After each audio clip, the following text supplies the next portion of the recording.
What is going on, guys? Craig1287 here, bringing you some PlanetSide 2 gameplay. This is gameplay on the PC. Now, I know you're saying, Craig, that's pretty obvious. This is a PC exclusive title. Well, for now that is true, but in due time that might not necessarily be true. The SOE has announced that the PlayStation 2, that PlanetSide 2 will be coming to the PlayStation 4. Yes, PS2 is going to be on the PS4.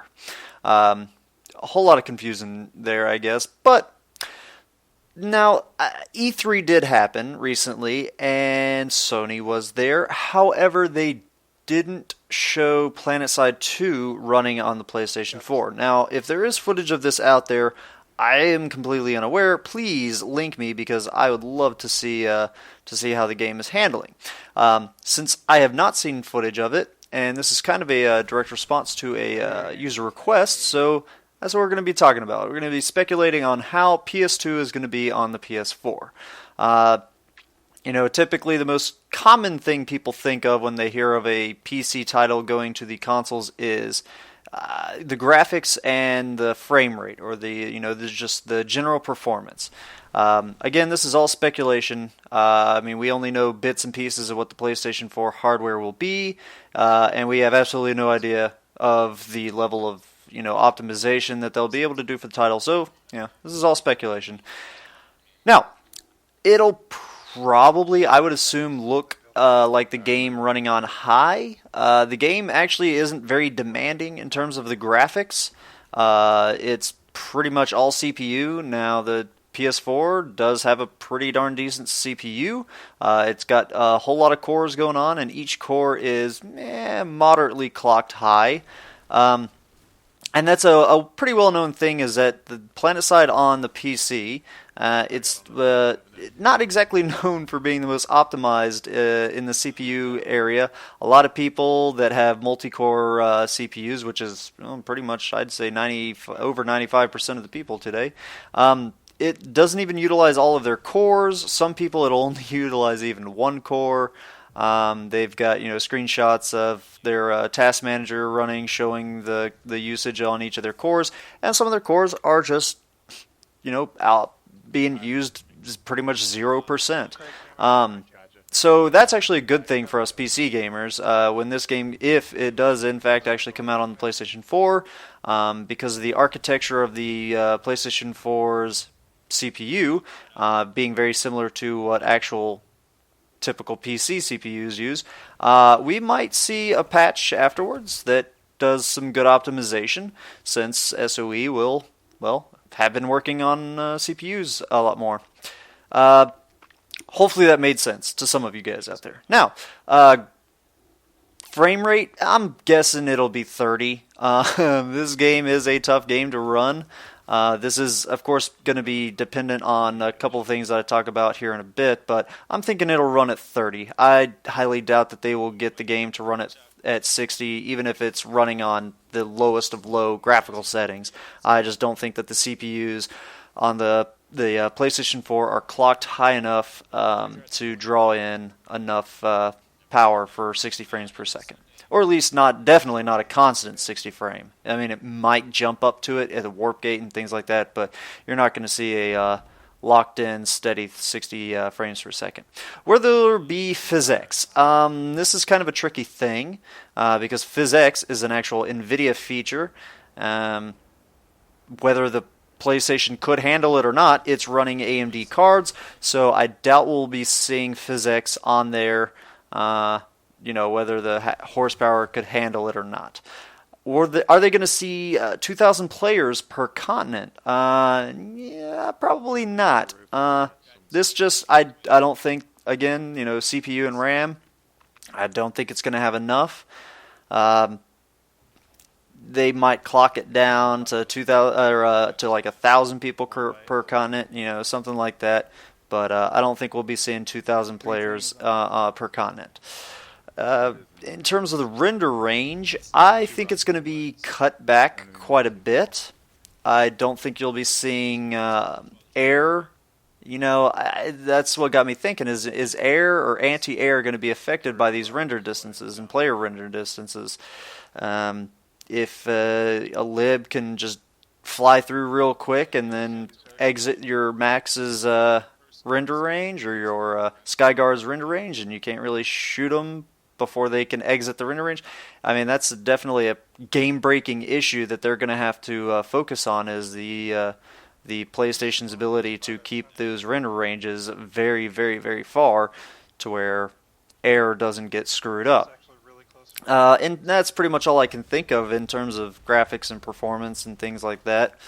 In terms of communication, this is it's going to start moving into some of the things that people typically don't think of when they think of a game going from PC to the consoles.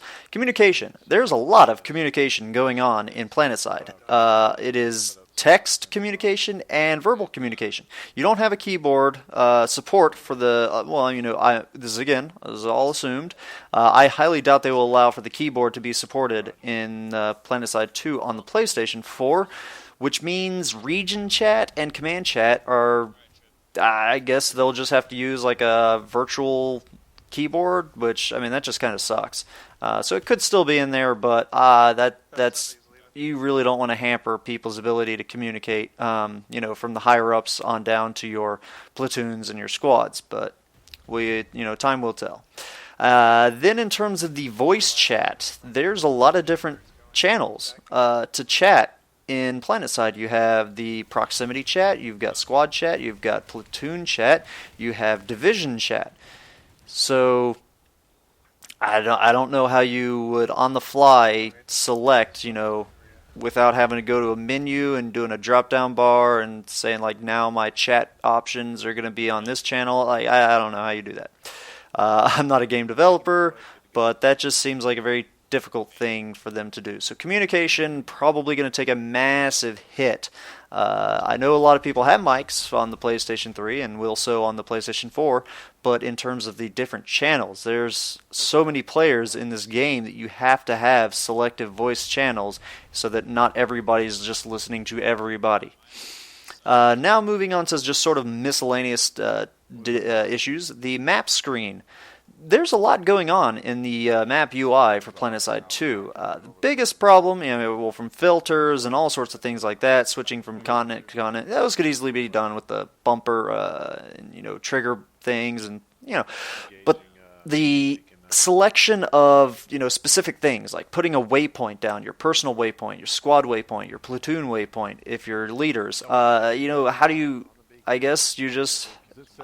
It'll seem slow, but I mean you can already do things like that in Skyrim, but those are single player games and things like that. When you've got as much going on as you do in PlanetSide, I just feel like, again, it could be done, but it'll be hampered and very choppy.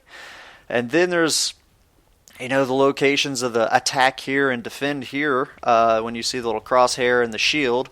Then you've got the different colored smoke grenades that you can toss out for marking locations and tagging locations. All of that is just going to suffer. Being able to accurately tag those on the map in the specific location. If you want to say this specific hilltop, there's a tank here, or it'll be slow, and I don't know. Again, time will tell. Finally, aiming. In consoles, you often have aim assist.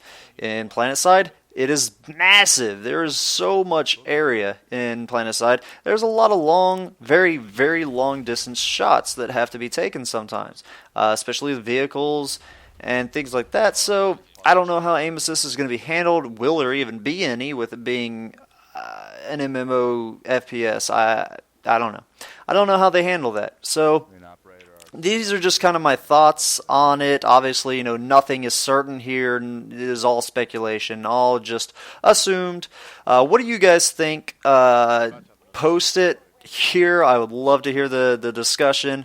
And if there's discussions of these types of things already out there, such as on Reddit and PlanetSide Universe, things like that, please link me, because I'm really, really interested in how these things are going to unfold, how you get a game of the scale that PlanetSide 2 is on a console. Yes, it's new hardware and things like that, but optimization can only go so far when you have tech that's very, underclocked so it doesn't overheat and can, fit inside of a box that, consoles are a tricky thing. They're very limited hardware, so it'll be interesting to see how PlanetSide works, if it even really truly does come out.